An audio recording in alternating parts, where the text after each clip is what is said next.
Okay, now we're going to be talking about two important concepts that there's a lot of research done in psychology and in sociology, group dynamics, the concepts of individualism and collectivism. Okay, so what does it mean to be an individualist? What does individualism mean? And essentially, it's essentially meaning it's a where they value individualism values personal freedoms, independence, individuality. The individual is special. That's the idea. With collectivism, it's more about the social group. It's more about the community, the family, the group that you belong to. That is what is important, and that's essentially what you identify with. So, and this extends both to individual. Some people may tend to be more individualistic than others. Likewise, certain cultures may be more individualistic or collectivist, and so it can go from the person all the way through their society. So again, individualism, it's the individual that's the important person. For example, you might have heard the phrase, the squeaky wheel gets the grease. Well, essentially that means that the person who speaks up, the person who stands out, is the person who is successful, who gets what he or she wants. Okay, squeaky wheel gets the grease. On the other hand, there's a phrase, I believe it comes from China, essentially, the nail that sticks out gets hammered down. Meaning that and you can think about it as the person who stands out from the crowd, who tries to be different from everybody else, gets kind of put in his or her place. In a collectivist culture, that would be more likely to be the case, where you are not supposed to be different from the crowd. You're supposed to be similar to the people around you. And the group in a collectivist culture is the thing that's most important, not the individual. The group comes first, the individual comes second. Okay. So as I was saying before, there are individuals who might be more individualistic, there are groups that might be more, and there are societies, if you think about the general society. So think about it in the individual level. If you want to think about yourself as a person, think about who you are, your personal identity. Say, okay, this is me. This is who I am. I'm good at playing chess, or I like classical music, or whatever it is that happens to make you distinguished. That's part of your sense of who you are, your personal identity. On the other hand, we also have a social identity. We have a sense of, being members of a group. And being a member of a group actually becomes part of who you are, part of your identity. So when I might say, I am Jewish. It indicates the group that I belong to. If you say, I am an American, or if you say that, I am a member of I'm a member of the Humane Society, whatever it is you happen to be, your social identity reflects a group you belong to, but it actually is part of who you are. But clearly the social identity fits in more with collectivism. At the group level, certain kinds of groups may be more individualistic than others. Certain kinds of groups may emphasize the individuals within the group and talks about how great it is to be a member of this group, and being a member of this group is really an honor, and you want your members to feel that they are special. On the other hand, some groups really don't want their members to feel like they're special. They want the members to pay attention to the group first, sacrifice yourself for what the group needs. And again, that's more of a collectivist ideology there. Finally, at the societal level, the individualistic point of view is more about, protecting independence, personal freedom, personal decision making. And on the other hand, you see collectivism, which is more about interdependence. Cultures that are more on the the Eastern cultures, like China, Japan, whatnot, they tend to be more collectivist, where they see themselves as interdependent, part of the group, part of society, and that's the way they identify themselves, and that's what they think is important. On the other hand, a country like the United States, certainly more on the independent wing, so on their personal freedom. You could even think about the dominant political parties today, the Democrats and the Republicans. I think the Democrats, for example, emphasize how interdependent we are, which indicates a belief that the government should play a role in helping people out, perhaps who are who may not have the advantages of others, being able to provide a safety net, recognizing that we're interdependent. We all drive on the roads, we all we all breathe the air, and the same air. So the idea is that as a society we are interdependent. On the other hand, the Republicans tend to take the point of view that we are individuals and we have individual freedoms, and we should be free to essentially do whatever we want, and that we don't want we want to be able to have the freedom to make our own decisions and not have to feel as if the government is telling us what to do. So what they the idea is, I'm not my brother's keeper. Kind of the independent. You're supposed to be able to take care of yourself, and that's kind of like an ideological difference, really, between the two parties. But it reflects the difference, I think, between individualism and collectivism. And again, here are some examples of some things that individualists and collectivists might say.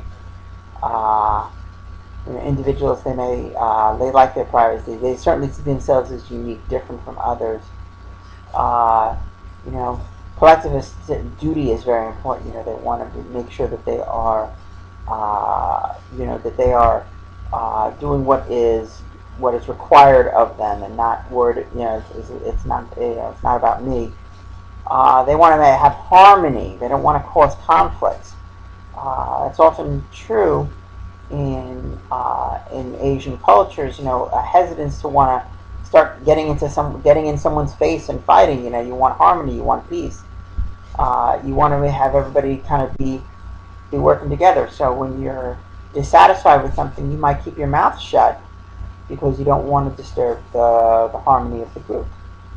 So again, these are characteristic differences. Now again, as I was saying before, that this may, within a country, within a group, it doesn't, there are going to be some people who may be more collectivist than others. In the South, they actually tend to be more on the collectivist end, in terms of sticking with your family and being, having that sense of being part of the community that you're in, more so than being, an independent person separate from everybody else.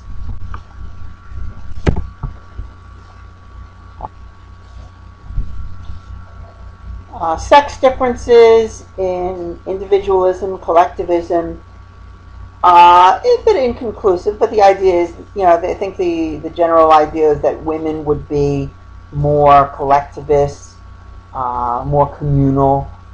But again, it's a little inconclusive. But there is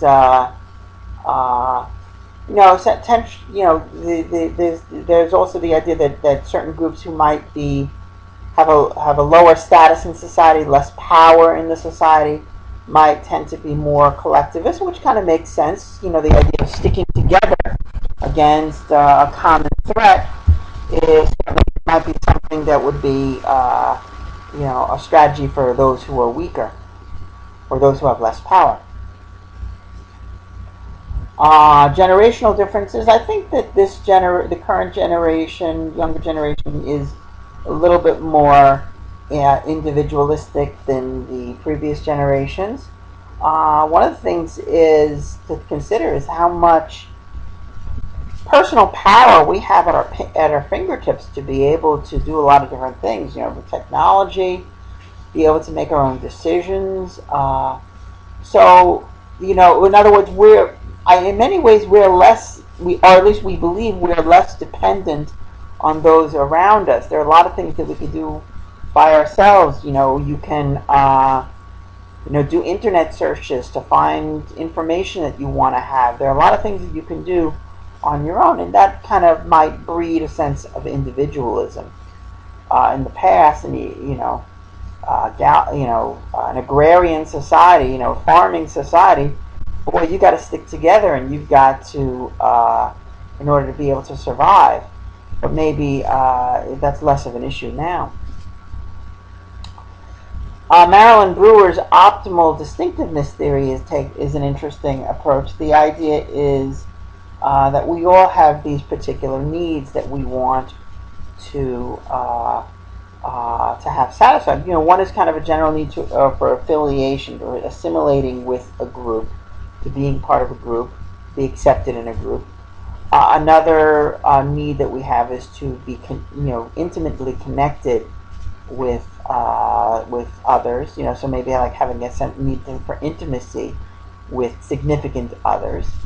And a third need would be a need for autonomy, for self-reliance and whatnot. So we all have these three needs, and some of us might join groups, for example, to satisfy our need for assimilation, to be able to join with a group, or to go and make it, to join a group to perhaps make real strong connections with others, kind of like intimacy. And maybe even in a group you have a chance to do some autonomous activity, to kind of do something by yourself, make a contribution to the group, but kind of be left alone to do it. And there is a need to be able to do that. If you think about it in your job, you like to have a sense of autonomy. You don't want to have to be watched over by your boss all the time. You want to be able to have a task to do and essentially get it done. So there's that autonomy. And again, we have to have a balance of this. And different individuals may just have different levels attach different levels of importance to each of those three needs. But basically, we need to have a balance. We don't want to have too much of one or too little of one, and so on.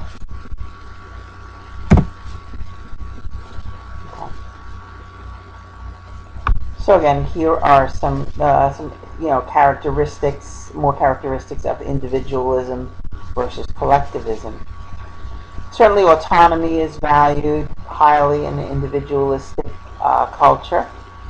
Conformity and duty is considered more important for collectivism.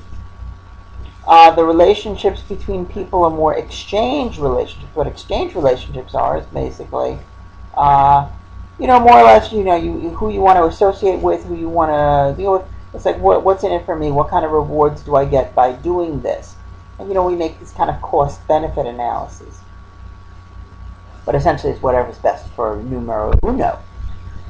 Communal relationships, it's more about what's best for the group, and your relationships with others is basically about that. In terms of your sense of what is justice, what is fair, individualistic cultures take an equity point of view when it comes to fairness. For example, with equity essentially means the rewards you get are equivalent to the contributions you make. So in other words, if on a particular task you put in the most effort, you contributed the most, then you should get the biggest reward. If you contributed the least, then you should get the smallest reward, or no reward. On the other hand, an equality point of view, measure of justice, of distributive justice, essentially means that everybody in the group gets an equal share. and in that case, it doesn't really matter how much work you contributed or whatnot. Everybody gets the same share. Okay, they don't worry about, oh, I did a little bit more than you, so I should get a little bit more. No, they just divide it up equally. Another kind of distributive justice,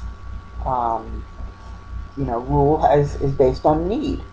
In other words, the person who needs the most gets the most, regardless of how much they contributed. In our society, somebody who might be disabled, how much can they contribute? They, in terms of being able to contribute to the building of a house, they can't really do much in terms of building of a house. But their needs must be taken care of, and oftentimes their needs are greater than people who are not disabled, just as an example. And so you're based on, you get however much you need. If you don't need a lot, you don't get a lot. If you need a lot, you get a lot. Individualism is more about being egocentric, about the self, being concerned about who you are as an individual person. While collectivism is sociocentric, where it's centered around the society, the group that you're in. Individualism, it's about reciprocity. Reciprocity essentially means I give something to you, you give something to me. You take something from me, I take something from you. Back and forth, that kind of thing, tit for tat. While collectivism is more in-group oriented, it's about the just about, you're doing it for the group members that you're in. You're part of the people who are in your in-group, the people who are in your group. That's what's important to you, and you want to serve them. You want to be able to make them successful. It's not about this for me, that for you. Interesting, the issue of reciprocity is often looked at, in the ultimatum game, where where you have two people there, and one person has the resources and the $20, let's say, and they're told that they can give any portion of that $20 to their partner there, and the partner can ask for a certain amount. The person has the 20 can either accept or refuse. So basically, and if it's refused, then the person who has the resources gets to keep it all. Okay. So the question is, how much of that $20 are you going to be willing to give to your partner when you don't even really have to give anything? In different cultures, play this ultimatum game differently. The Lamalera here at the bottom, that represents a whaling culture, which they have to work together in order to survive. Almost 60% of them are willing to give 50% or more of the resources. So in other words, if you say, okay, you got $20 here, you can give it to however much of it you can give to your partner, almost 60% of the Lamaleras, they give, okay, I'll give you 10, I'll keep 10. While some of the other groups here, like the Quechua, they only about 25% of them offer half. So they say, hey, I have the opportunity to keep more, so I'm going to keep more for the most part. And these represent differences in relative differences, perhaps in individualism and collectivism. So the most collectivist group, the Lamalera, they're willing to just give half and share completely. As I was saying before, cultures, East versus West, the Eastern cultures, Asian cultures, are typically more collectivist than Western cultures, although I think those distinctions may be softening a little bit as the world becomes more modern, across different countries.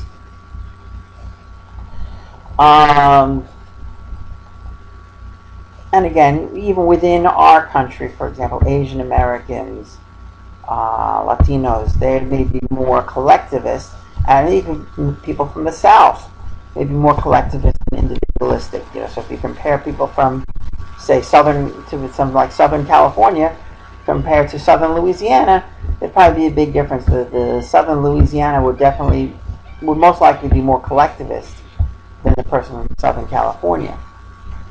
And again, so that culture of honor in the South is important, is reflected here in the South. You basically taking insults very seriously in the South, much more so than people from the North.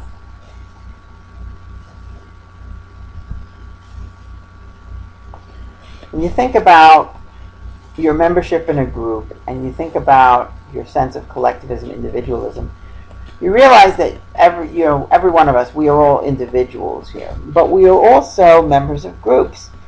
Now, if you see yourself and your group as separate entities, essentially, then this would be what it would represent. But really, part of who you are is your group membership. So over here, for example, a small part of yourself is your sense of group membership. But look over here at the end. Almost your entire sense of self is intertwined with your sense of the group. Your identity is like becoming like a social identity. And that's what we'll talk about next.